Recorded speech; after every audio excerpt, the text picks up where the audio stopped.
won't say about Rugby League. We're going to have a little chat today about two big announcements that have been made. Monday was Ottawa Aces, and Tuesday was New York. I think two very different projects, and I'm going to tee Jack up in a minute. He's going to tell us all about it. Jack, to start off with Ottawa, what's going to happen there? So Ottawa Aces are a new franchise they're taking the registration that Hemel Stags had a couple of years ago for League One, and are now taking that over to Ottawa, easy for me to say, in Canada, to start this new franchise. Every game's going to be streamed live on our league. They're going to enter League One, I should have mentioned, actually, in 2021, similar way to what Toronto did. Yep, that's right. And they're going to all the games streamed on the Our League app. Obviously brilliant for publicity for them. Yeah, that's brilliant. So Ottawa are the first team. New York then as well. On Tuesday morning they announced that they're starting a new team, Ottawa, New York Rugby League. They don't go on these fancy names afterwards. I think it's just New York Rugby League. I don't think they're going to enter League One in the same way that Ottawa are, but they are planning a 20 or so game season for themselves next year, which is including 3 games in February against NRL teams as friendlies. They're also looking to play friendlies against Super League teams, British teams throughout the year, and they are going to enter the Challenge Cup in the first round as well. That's next year. They're going to go. That's next year in 2021. So that's sort of what's been outlined so far by both teams. Obviously huge for the game in North America, following on from Toronto's lead. But that's what's been announced so far. Toronto didn't take a franchise like the Ottawa doing. They just went straight in. No, they're a new franchise. Yeah, they went straight in. They're totally different. Really. Interestingly, it is Eric Perez who was the sort of the founder. Was it founder? Mastermind. But the architect of Toronto, wasn't he? Yeah.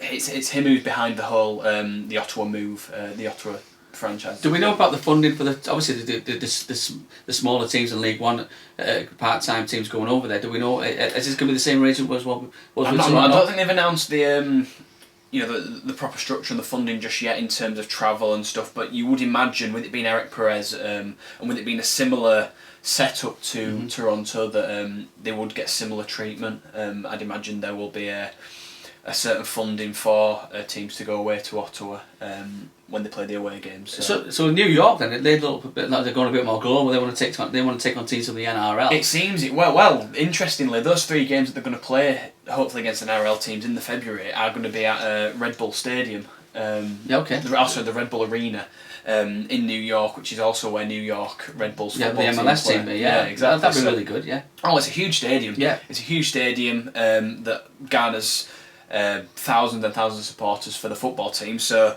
obviously their big aim straight away is to attract a similar audience for Rugby League, and who knows? I think the players are going to have to try to recruit, because obviously, I mean, I would imagine you're going to get a full Melbourne Storm, for instance, team going over there. But even reserve grade players in Australia, they played a League One standard team here. They're going to win by 70, 80 points.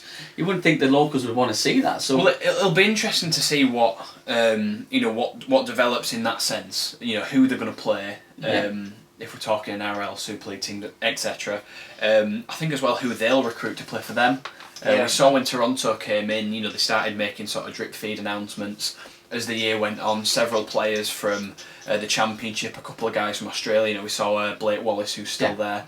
I think he's probably been one of their most successful signings in how much he's grown as a player and gained his own sort of cult following from Toronto. So I think both teams will probably, I'd imagine, look at similar demographics in terms of recruitment, looking at maybe Championship League One British players, and then maybe a few guys from Australia, and hopefully as well we'll see some talent emerge from Canada and America. I think that's the underlying factor, is that these 2 new teams now must be, for both teams to be given the go ahead. There must be some good work going on in Canada that there's.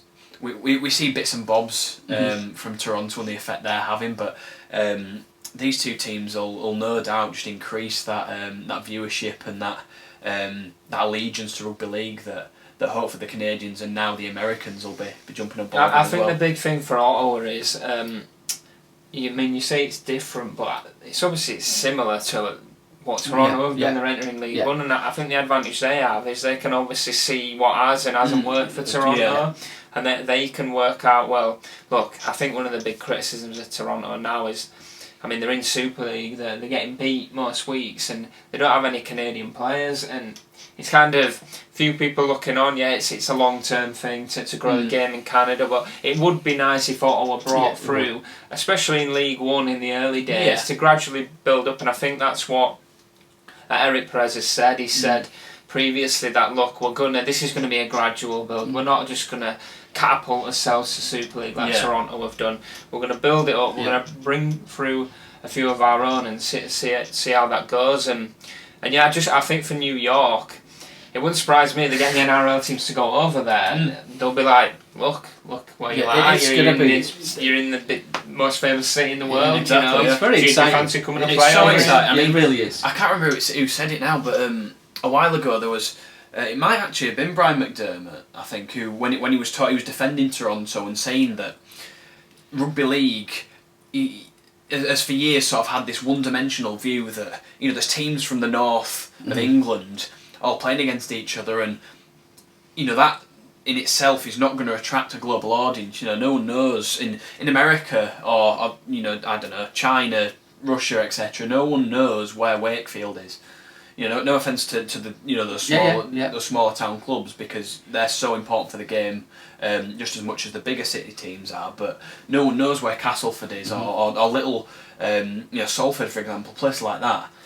Everyone knows where New York is. Everyone knows where Toronto is. These big city teams are what we need to grow the game on a global scale. They really are, and that was one thing that really resonated with me when Brian McDermott said it. Is that as much as it is good to have, the roots of the game in Huddersfield, in Yorkshire, in Lancashire, we need to look at the bigger picture and start investing in bigger city teams that, in themselves, the name of the city itself is what's going to attract people to them. Yeah, definitely. So on recruitment, obviously, I think Toronto get a lot of stick for this, but if you listen carefully, you can hear that phone. That's New York ringing me. I think Ottawa they've got a coach, Lauren Frost. I think he's been Fresno. He's been obviously he's managing Super League for Catalans, but so New York's still looking for a coach, so there could be a way in for there, Ben. But I think Toronto get a lot of stick for the player recruitment, but I mean, for me, it's a generation thing. It's going to take that long. I mean, they've been going 4 years, and I bet there isn't a player in Super League now that only started playing 4 years ago. Even the young lads at certain clubs would, they've been playing since they were 9, 10 years old at school. So it's going to take 10, 12. That's the vital thing. I think the budget is going to be different as well. Ottawa are not going to have the budget Toronto had by the looks of it. So for them, it could be a struggle to start off with. But you said Toronto are running before they can walk. I think they're going to do it right with Ottawa, and we'll probably see that. And they might finish mid-table in the first season in League One, and they'll probably class that as a success, especially if they've played 4 or 5 Canadian players in that team. I think what would be really nice to see would, I know I've talked about recruitment a minute ago, and I think, I still do think that both teams will look to that sort of player pool initially of England and Australia in a way. But I think if they're, maybe signing, I don't know, 10 players from the heartlands of rugby league in Britain and in Australia, and then build the rest from homegrown players if they can. Yeah, I think that'd be really good. You get your sort of base player, your sort of baseline players who've played the game for years and years and years, right from, like Paul mentioned, being a child, grow up playing the game, and allow them to be the leaders for these new lads who are maybe coming from playing American football. I was going to mention that. Do you think there's a link? American football, do they get going down players? I mean, the games are very similar. Obviously, that you get a certain amount of players to move the ball up the field, and you turn over the opposition. Well, I think one thing that's really interesting. I know we're going to a different game now, but rugby sevens is one sport I really enjoy watching rugby sevens, and the USA team have built up a real good reputation through having players who have come from gridiron American football backgrounds and gone on to be really successful in rugby sevens because it's an expansive game. Yeah. They're all top class athletes, which is what American football demands, is that these blokes are physically well built, they've got the pace, they've got the power, they've got the agility, they've got the handling skills, you know, all sort of similar traits to what you'd get in rugby league or rugby sevens in that case. But if they can look, you know, if Ottawa and New York can look to attract a similar type of player and sell them this similar vision and project that the rugby sevens side have, we could end up with some really talented players down the line that don't only become successes in North America, but also on a global scale as well, and perhaps, you know, work their way up through the rugby league pyramid into the top leagues. What about the players? I'd love to see it. Players in League One now would obviously did the same with Toronto 2 years ago. They're going to have to take time off work to go over and play out. I mean, I imagine they'll fly over on a Thursday, come back on a Monday. Something like that. Do you think that could cause a problem, or? Well, for the League One clubs, it's difficult the way you look at it, because the club, the coach is probably looking at it as not ideal. But I mean, those players getting to go over to Canada and Ottawa and play a game over there. I mean, it's not exactly a chance many people are going to get in their life. It's one of those big risks and those big sort of sacrifices that comes with expansion. And you've got to I mean, Toronto were the team that tested the water somewhat. And I think if you look at the bigger picture, it worked.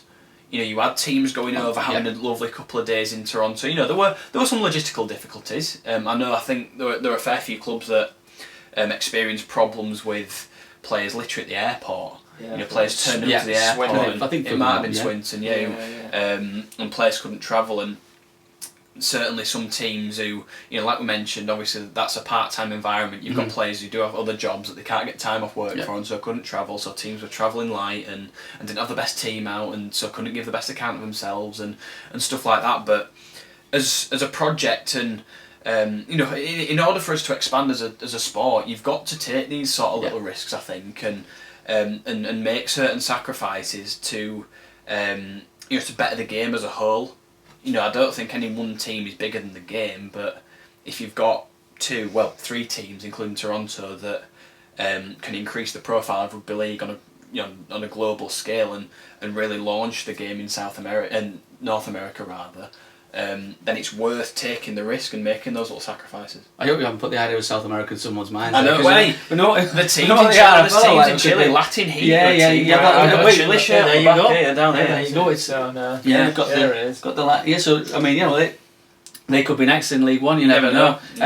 But yeah, so I mean, altogether, are you pro this expansion, or do you think we're better looking after the M62 corridor? No, I'm definitely pro the way Ottawa are going to go about it, more so than the way Toronto have gone about it. I think they're going to go out about it a better way. They're going to, like I said, they're going to bring through a few of their own, and that's the one thing with the way Toronto have done things.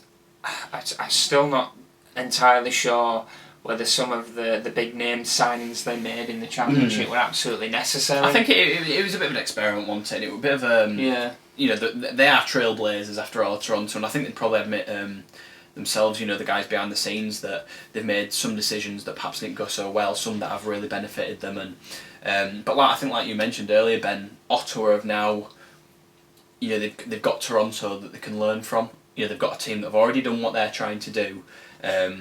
And so no doubt they'll take the positives from what Toronto have done and apply them to their own situation, but also look at the negatives and maybe try and find ways of working around the situation without going down that route. I'm not sure on New York's budget neither, but I think when New York was first mentioned, the possibility of a team there, I think there are a few NRL players there were, putting their hand up saying I fancy that. I think Billy Slater was one of them, Cameron Smith. So they need to play against some of the teams that are important to be playing against.